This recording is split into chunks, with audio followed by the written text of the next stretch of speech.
Hey, it's Tara with Reiki on the Run. And today I'm going to talk about pulling yourself out of a bout of depression, possibly suicidal thoughts.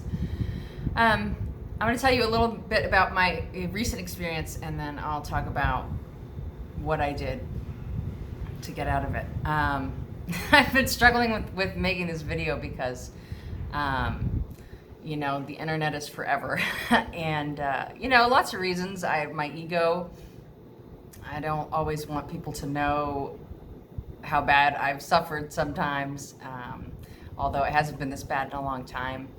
But I keep getting a pull to share it, so I'm assuming that this might help someone else. So I'll try to not get emotional, but it's kind of an emotional thing when you're in depression and considering suicide.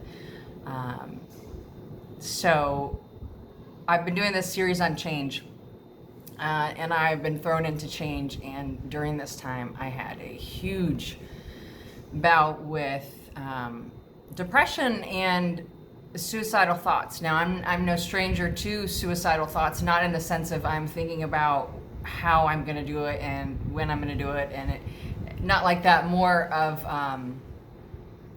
how everybody would be better off if I wasn't here. So I think that there's different levels to that. There's different ways to be suicidal, but that's generally been, if I've thought of suicide, that's what it's been for me over my life. Now I haven't had those thoughts in years, so this was definitely a shock to my system, and so I got thrown into this horrible time, and it was hard.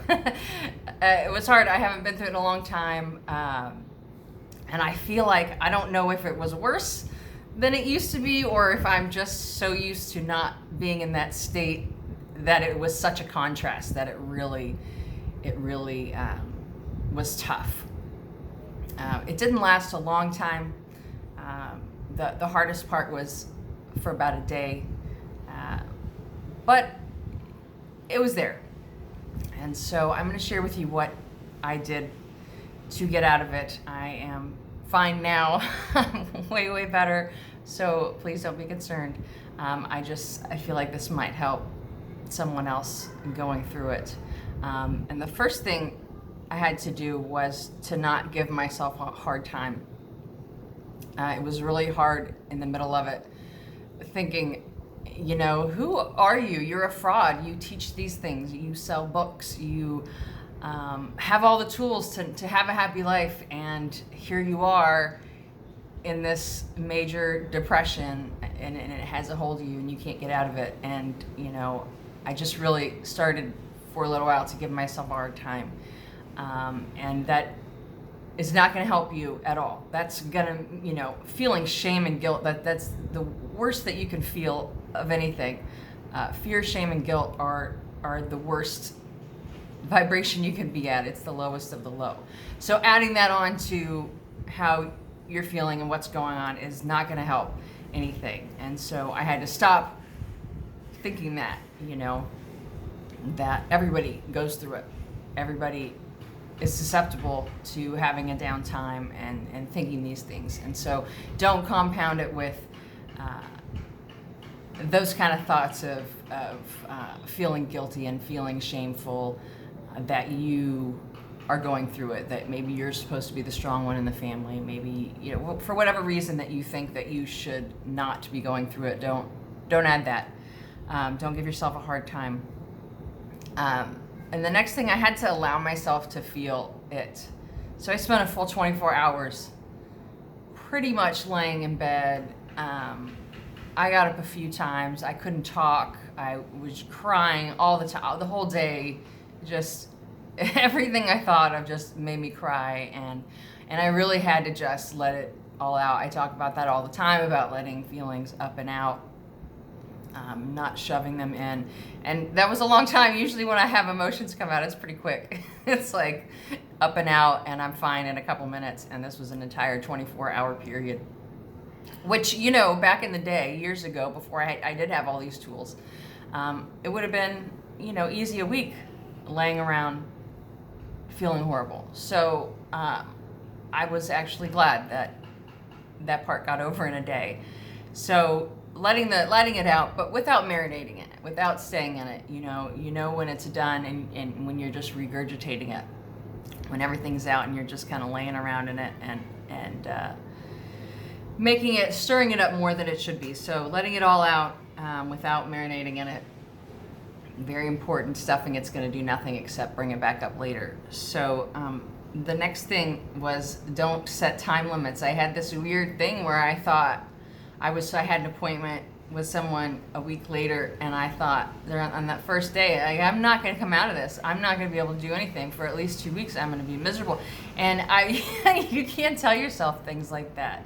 That's not going to help you. If you tell yourself I'm going to be miserable for a couple weeks, you're going to be miserable for a couple weeks. So don't start saying, oh, this is going to be forever. I'm never going to feel better.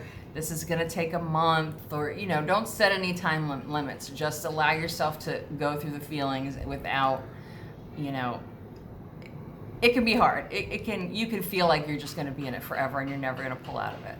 And the next thing after I got all of that out, before I move on to the next thing, it's really important to tell yourself truths. It's real easy to get in that funk and, oh, it's all over. Oh, nobody wants me around. It would be better if I was gone. It's never going to get better. And these are all lies. These are all lies that you're telling yourself. And so you have to stop all those and start telling truths. You will be missed. You are important on this world. You have a lot of good ahead of you. This is just one little blip in your lifetime, and there's plenty more good to live. So tell yourself some truths. Don't let yourself get bogged down with those nasty thoughts, and man, they will attack you. They will attack you, and you just have to fight it off with the truth. So the next one was shifting to neutral. I did a whole video about this, and I'll link it below. And it's this thing that I do, and sometimes, most of the time I'm happy and I want to be happy and I'm looking forward to good things in my life, but sometimes I just can't get there. And sometimes the best I can do is just what I call shift to neutral, just being neutral, not being happy, not looking forward to the future, not being sad and upset, just being okay with everything's just neutral. It's just okay. Not great, not horrible. But, you can't get to happy from depressed unless, you have this manic depressive thing going on, and that's a whole other story. But you just can't get from depressed to happy in the blink of an eye. So you have to kind of gradually bring yourself up there, and part of that is shifting to neutral. I had a whole, definitely a whole day, 2 days where I was just okay. It wasn't great, but I sure as hell wasn't feeling horrible like I was. And I was okay with that. I'm just on a level playing field. I'm okay to be here because I know that I can pull out of that. I know that I've gotten through that. I can keep moving up slowly. So I was totally okay with that. But I'll link that down below. That helped a lot of people. It's really, really key is learning how to shift to neutral. And the next thing I did, which I usually am against, I wrapped myself in nostalgia. So I generally don't listen to old music that I used to listen to back in the day, because I'm always trying to move forward. I'm trying to create better things and a better life and experience new things. And I feel like that can hold you back. That can take you back to the old, it was the good old days, it was so good then, and it can make you have not so good feelings. But when you're coming from a place of sadness and depression and trying to work your way back up, nostalgia can be really, really helpful. So maybe, I'm not really a movie person, but maybe you have old movies that you really enjoy, that make you laugh, that make you think of a good time in your life. I'm a music person, so I did it with music. I started going through my house. I'm going to be moving in January, so I'm going through things, giving things away, doing the dishes, doing, cooking, whatever, and I'm playing old music that I used to listen to when I was a kid or whatever. There's so many genres of music. There's so many time periods in my life. Everything is sectioned off by music for me. So there's a lot I can choose from, but I just started, pulling up on Spotify, pulling up 90s list this, 90s, 80s list this, whatever. And I just really was able to bring myself up to that next level, up from neutral up into a little better space. Not to mention, getting your house clean and things like that. That's always good. I mean, it's not a mess, but going through the clothes, donating the clothes, getting all that stuff done, that's going to help you feel a little better too. One thing I spoke with two friends after everything happened, and I told them that what I'd gone through, and they were both like, "Why didn't you call me?"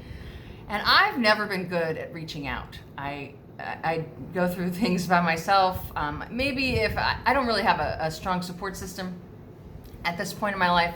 When I had best friends in the past, I probably would have reached out to them, but I don't do that. If you have that kind of support and that's who you are, obviously that's probably going to be a pretty good idea. If someone can help you, a lot of times people don't know what to say. They don't have the right things to say. So for me, it just becomes awkward, like most things. So I didn't reach out. But if that would work for you, by all means, reach out. And then the next thing is busying yourself and looking towards the future. So this is when you can start looking toward the better things you have coming once you've gotten out of each of those steps. And like I said, I've been going through all the things in the house to donate and things like that. And I didn't leave the house for quite a while, but I started going back out and doing things, and really important, really nice to get outside. I forgot how much I love being barefoot outside. That's been really nice to just get back out and join my life again.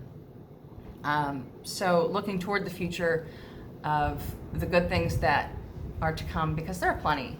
Just because you have a dip in your life, just because you go through a little depression, and I say a little, it doesn't feel like a little, but in the scheme of your whole life, it really is.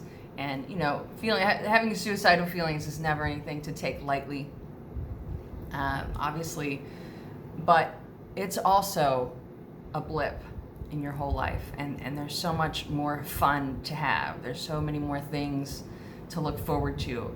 And getting out of this as soon as possible is going to be great. Obviously, you can't rush any of this stuff, or you'll just end up back where you were. And then the last thing I have is to laugh. Find ways to laugh. I have been laughing more probably in the last week than I have in a very long time. And I feel like the old me again, which is really, really nice. But finding ways to laugh, and whatever that is for you, if it's watching a show, reading things, watching comedy, hanging out with certain people. There's certain people in your life, I'm sure, that always guaranteed, maybe not the most reliable person, but funny as hell, and they will have you cracking up. Super important, man. Nothing raises your vibration like a true laugh. So that's all I have. I hope this helps. I feel really funny about putting this out there, but I just kept feeling pulled to do it. So usually that means it's going to help someone else. So just know you're not alone if you're going through that. Know you're not alone. We all go through it. A lot of people like me won't reach out, won't say anything. So maybe you don't know, but we all go through these down times. And I think that's really important. That was really hard for me. Like I said, I write books, I teach this stuff. How can I be going through this? What a fraud. It's so easy to get hard on yourself, but just don't give yourself a hard time. It does happen to everybody. You are not the only one. Anyway, that's all I have. I hope this helps someone. If you are going through it, know that there is another side. You're going to come out the other side, and it will be much, much better. And do these things in this order, and you should be out of it in no time. If anybody hasn't told you today, I love you very, very much, and I will talk to you soon.